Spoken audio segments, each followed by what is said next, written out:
In the private gardens of European estates, there is a glass house with a single tree inside. The door is locked. The variety has no commercial name. For 3 generations, it has produced fruit that never reaches a market, never appears in a catalog, and never gets sold to the public. The family who owns it collects hundreds of pounds of harvest each year, stores what they need, and lets the rest fall to the ground. Meanwhile, ordinary shoppers pay premium prices for inferior fruit grown on industrial farms thousands of miles away, picked weeks before ripening, and shipped in refrigerated containers that drain flavor with every passing day. This is not about scarcity. This is about a food system designed to keep the best for those who already have everything, while convincing everyone else that what is on the shelf is as good as it gets. Here is why one tree, kept behind lock and key, reveals everything broken about who controls your food. Long before supermarkets and global supply chains, wealthy landowners understood something most people have forgotten. If you plant the right tree once, it can feed your family for a century. A grafted walnut, chestnut, or heritage pear can remain productive for 50 to over 100 years when properly maintained. These trees do not produce food in cartons or shrink wrap.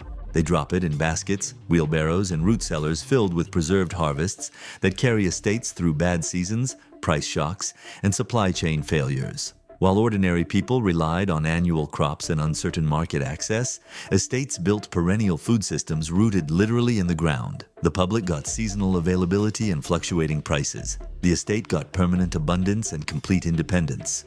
The key to keeping a tree variety private is grafting, a technique refined over thousands of years. Most commercial orchards do not grow from seed because seedlings are genetic wildcards, unpredictable mixtures of parent traits. Instead, they graft a branch, called a scion, from a tree with exceptional traits onto a rootstock chosen for hardiness, disease resistance, or size control. The result is a genetic clone of the parent tree, identical in every meaningful way. If an estate discovers a chance seedling with extraordinary flavor, massive yields, unusual cold tolerance, or unique disease resistance, they can propagate it indefinitely without ever revealing it to the outside world. No registry is required. No patent is necessary, no public release or commercial launch. The variety remains unnamed, known only within the family as the old tree by the terrace or grandfather's pear, or the walnut that survived the winter of 1947. As long as graft wood stays within trusted circles of family and close friends, the genetics never enter public commerce, and the advantage stays locked inside the estate walls. The difference between estate trees and supermarket varieties comes down to fundamentally opposed priorities. Commercial fruit must survive long-distance shipping, tolerate mechanical harvesting, and look uniform on retail shelves under fluorescent lights. Modern breeders select for thick skins that resist punctures, early picking windows that allow harvesting before full ripeness, firm flesh that withstands rough handling, and resistance to bruising during transport in trucks and cargo holds. Flavor comes second, sometimes third or fourth, behind these logistical requirements. Estates select for the opposite. They want intense flavor that makes people close their eyes when they bite. They want high oil content in nuts that creates rich, buttery textures. They want easy shelling that does not require machinery. They want extended ripening seasons that provide fresh fruit for months instead of weeks. A walnut that cracks during shipping but shells perfectly by hand is worthless to a commercial distributor and priceless to an estate kitchen. A pear that must be picked at peak ripeness and eaten within 3 days is a logistical nightmare for global supply chains and absolute perfection for someone who walks 30 feet from tree to table. Over decades and sometimes centuries, this quiet selection creates trees uniquely adapted to single locations. A seedling that survives repeated late spring frost, resists local fungal diseases without any chemical spraying, or thrives in specific soil chemistry and microclimates proves itself quietly year after year. Instead of being sent to agricultural research stations for evaluation, comparison trials, and potential commercial release, it simply keeps feeding the same household generation after generation. Many European estates maintain unnamed varieties that produce reliable harvests even in difficult years, while nearby commercial orchards experience crop failures. The estate has absolutely no incentive to share this hard-won advantage. Commercializing a variety introduces competition that undercuts their exclusivity, regulatory requirements that cost time and money, and loss of control over how the genetics are used. Keeping it private keeps life simple. keeps costs down, and keeps the advantage exclusive to those inside the walls. There is also a compelling economic reason these trees never reach public markets. Modern plant breeding allows new varieties to be protected under intellectual property laws similar to patents. To obtain that legal protection, varieties must be formally registered, precisely described with detailed characteristics, and released through official government channels with documentation and fees. Private estates relying on exceptional trees for household food, estate sales, or small-scale specialty products see no tangible benefit in that expensive and time-consuming process. Their goal is not market share or licensing revenue. The estate tree is a silent asset generating continuous value without needing to become a commercial product. It drops fruit into baskets year after year with no branding, no marketing budget, no distribution contracts, and no one outside the property even aware it exists. The longevity of these trees fundamentally disrupts standard agricultural business models. Annual crops like wheat, corn, or soybeans must be replanted every single season. Seed companies, fertilizer manufacturers, pesticide producers, and equipment dealers all profit handsomely from that never-ending cycle of dependency. Every spring brings new purchases, new contracts, new debt. A mature nut or fruit tree flips that equation completely. Once established after a few years of initial care, it draws nutrients from deep soil layers untouched by annual crops, captures sunlight efficiently through decades of structural development, and produces abundant food with minimal external input beyond seasonal pruning and occasional organic amendments. A single healthy walnut tree can yield 50 to 100 kilograms of nuts annually for 60, 70, even 80 years or more.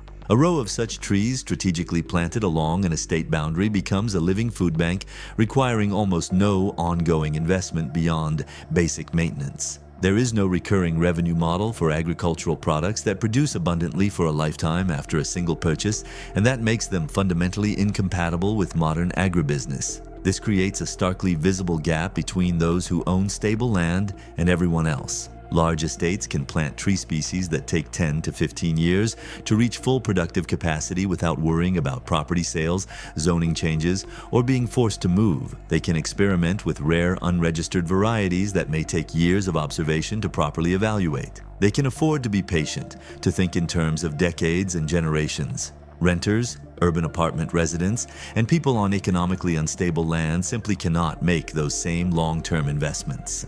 The result is that estates accumulate valuable biological capital over time, orchards and nut groves that steadily increase in productivity across generations, while most ordinary people remain perpetually dependent on annual crops whose seeds, inputs, and market prices are controlled by distant corporations. Cultural attachment and family identity reinforce this dynamic powerfully. On many old estates, specific individual trees are deeply woven into family history and collective memory. The chestnut planted to celebrate a birth and now taller than the house, the apple tree that somehow survived a war while the barn burned, the pear that only ripens to perfection in certain autumn conditions and has become a family benchmark for the changing seasons. These stories and traditions create profound emotional bonds that naturally encourage protection and secrecy. A variety existing in only one or two living specimens becomes genuinely irreplaceable, valued far beyond any commercial calculation. It is pruned carefully by hands that learned from previous generations, its precious grafts shared only with trusted heirs who understand their significance, and severe weather events watched with the kind of anxiety usually reserved for protecting buildings or heirlooms. When food trees are embedded in family identity this deeply, the very idea of commercializing them feels almost sacrilegious. The tree is not inventory or a revenue stream. It is living heritage. Meanwhile, public conservation efforts struggle constantly to preserve agricultural diversity against relentless economic pressure. National fruit collections exist in many countries, carefully maintained by dedicated researchers and volunteers, but they necessarily focus on named cultivars with documented history or demonstrated commercial potential. Private, unnamed estate trees slip through that safety net entirely. Unless someone makes a deliberate, conscious effort to donate scions to conservation orchards or registers them with heritage fruit preservation organizations, their unique genetics remain completely invisible to the broader food system and scientific community. When estates are sold and new owners with different priorities clear land for development, luxury housing, or modern commercial agriculture, varieties that quietly fed one place for a century or more can disappear in a single afternoon with absolutely no record they ever existed. The most important question facing anyone watching this is not just what these mysterious trees are, but what they represent about our entire food system.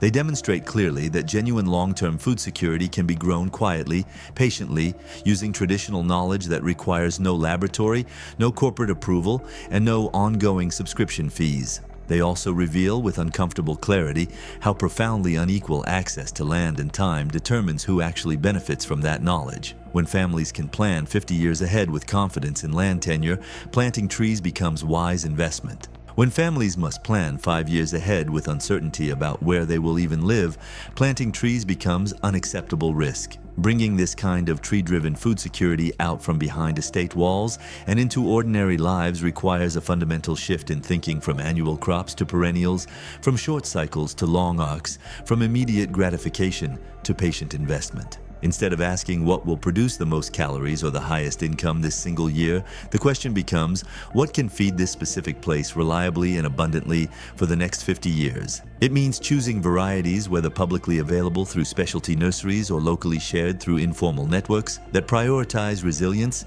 flavor, nutritional density, and longevity over perfect supermarket cosmetics and shipping tolerances. It means learning relatively simple skills that estate gardeners quietly mastered generations ago and passed down through apprenticeship: how to graft a branch onto compatible rootstock, how to prune strategically for light penetration and airflow, how to underplant with complementary species that support beneficial insects, fix nitrogen, and build soil health. On a typical suburban lot, this transformation might look like one carefully chosen nut tree and 2 or 3 dwarf fruit trees tucked strategically along property boundaries where they provide food, shade, and privacy. In a community garden setting, it could mean collectively dedicating permanent space to long-lived berry bushes and fruit trees on dwarfing rootstock that will continue feeding future members not yet born. In rural areas with more space, it means fundamentally rethinking field edges and windbreaks as future food corridors and wildlife habitat, rather than wasted space. The goal is not copying the secrecy and exclusivity of private estates, but copying their patience, their respect for biological time, and their understanding that the best investments often take decades to fully mature. There is a quiet but profound irony running through all of this. The very traits that make estate trees so valuable, their longevity, their minimal input requirements, their ability to produce abundant food year after year for human lifetimes, are exactly the same traits that make them fundamentally unattractive to food systems built on constant turnover and recurring purchases. Seed packets that must be bought every single season fit neatly into profitable business models with predictable revenue streams. Trees that feed families abundantly for 70 years after a single purchase do not. This deep misalignment of incentives explains perfectly why you rarely, if ever, see marketing campaigns urging ordinary people to plant trees that will replace thousands of dollars of store purchases across decades. The estates do not need those suggestions; they already planted generations ago. The companies do not want those suggestions gaining traction; they would sell dramatically less. But individuals and communities can consciously step outside that rigged pattern. The deepest lesson of private estate trees is not that all the best food is being actively hidden from you through conspiracy. It is that the most powerful and resilient food systems are inherently slow, deeply rooted, and often completely invisible to conventional markets and economic measurements. A single tree chosen well based on your specific climate and soil, and then cared for patiently across years, can outlast mortgage terms, presidential administrations, economic boom and bust cycles, and the entire lifetime of most businesses. It is not a quick fix or a viral productivity hack. It is something much older and much slower. A living contract between you, your soil, and whoever comes after you to inherit what you planted. When you drive past high stone walls and see the tops of old productive trees swaying above them, it is easy and tempting to imagine dark secrets and deliberate conspiracies keeping good food from ordinary people. The reality is both quieter and, ultimately, more empowering. Those trees are doing exactly what any tree will naturally do when given sufficient time, adequate space, and consistent care. The only real difference is that someone there, perhaps generations ago, believed deeply that it was worth planting for people they would never meet. The question this raises for each of us is simple but profound. What would it actually look like if more of us made those same long-term choices, not hidden in private estates, but planted in plain view, on ordinary streets, in shared community gardens, on small pieces of land we steward personally for only a brief fraction of their total productive lifespan? The harvest from those patient decisions will not show up on quarterly earnings reports or next year's tax returns. It will show up quietly as overflowing baskets on kitchen tables, as preserved jars lining pantry shelves, as children learning to recognize ripeness, long after today's trending topics are completely forgotten. And if that vision sounds like something only the independently wealthy can realistically do, remember this historical fact. Every great estate orchard started as someone's decision to plant something that would outlive the planter. The tree that feeds a household abundantly for decades is not magic or secret knowledge. It is a long-term choice disguised as a seedling.